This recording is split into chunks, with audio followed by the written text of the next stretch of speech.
Xalq deputatlari Qo'shiqbir tuman kengashining 2026-yil 6 oy davomida amalga oshirilgan ishlar yuzasidan qisqacha ma'lumot berib o'tmoqchiman. Xalq deputatlari Qo'shiqbir tuman kengashining 7-chaqiriqida tuman kengashi deputatlik o'rinlari 25 nafar qilib belgilangan bo'lib, 2024-yil 27-oktyabr kuni bo'lib o'tgan deputatlik saylovlarida yangidan 25 nafar deputat, shulardan 13 nafar xotin-qizlarni tashkil qiladi, saylandi.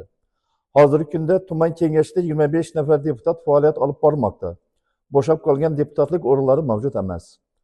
Tuman kengash huzurida 5 ta doimiy komissiya, ekspert guruhi, xalqparvar komissiyasi, yoshlar maslahat guruhlari tashkil qilingan bo'lib, hozirda o'z faoliyatlarini davom qildirib kelishmoqdalar.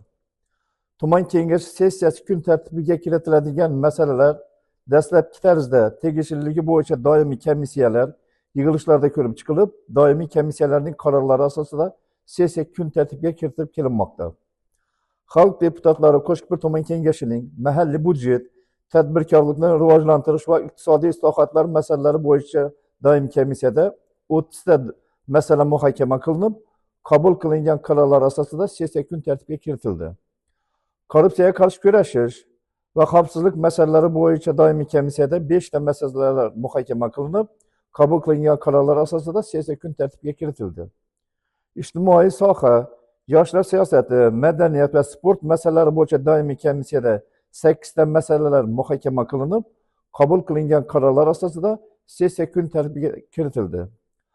Agrar suv xo'jaligi va ekologiya masalalari bo'yicha doimiy komissiyada 10 ta masalalar muhokama qilinib, qabul qilingan qarorlar asosida sessiya kun tartibiga kiritildi.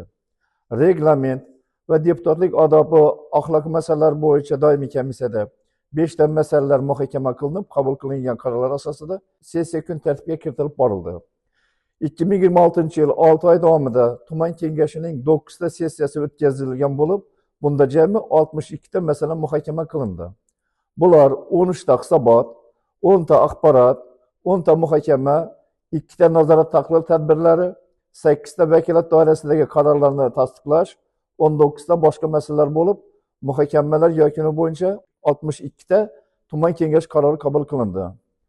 Jamoatchilik muhokamasida 11 ta qaror loyihasi joylashtirildi. Normativ tusdagi qarorlar 6 tani tashkil etadi. Xalq deputatlari tuman kengashi deputatlari tomonidan saylovchilar bilan 99 ta uchrashuv o'tkazilib, murojaatlar hamda saylovchilar bilan uchrashuvlar vaqtida aniqlangan muammolar yuzasidan tegishli tashkilotlarga 100 ta deputatlik so'rovi chiqarildi. Deputatlik so'rovlarining 96 tasiga o'z vaqtida, 4 tasiga esa muddatli o'tkazilib javoblar berilgan. Oliy Majlis Senati kun tartibiga kiritilgan 28 ta qonunlar yuzasidan 39 ta muhokama tashkil qilinib, ushbu qonunlar yuzasidan 13 ta takliflar berildi. Oliy Majlis Senatining yangi qabul qilgan 29 ta qonunlar yuzasidan 42 ta targ'ibot tadbirlar o'tkazildi. O'tgan 2026-yilning 6 oy mobaynida bo'lib o'tgan 9 ta sessiyaning barchasi ommaviy axborot vositalarida yoritildi. Barcha sessiyalar jonli translyatsiya qilindi. Xalq deputatlari tuman kengashining ommaviy axborot vositalarida chiqishlari soni o'tgan 2026-yil 6 oy davomida 431 tani tashkil etadi. Bular televideniyada 8 tani, bosma nashrlarda 13 ta, internet saytlarda 154 ta, ijtimoiy tarmoqlarda 256 tadan iborat. O'zbekiston Respublikasi Prezidenti hujjatlari, Oliy Majlis palatalari va hukumat qarorlari, oliy darajadagi tashriflar davomida erishilgan kelishuvlar yuzasidan ishlab chiqilgan yo'l xaritalarida Qo'shiqbir tumanining ijtimoiy-iqtisodiy rivojlantirish yuzasidan belgilangan 85 ta loyihalar deputatlik nazorati olib borish uchun tuman kengashi barcha deputatlarga biriktirildi.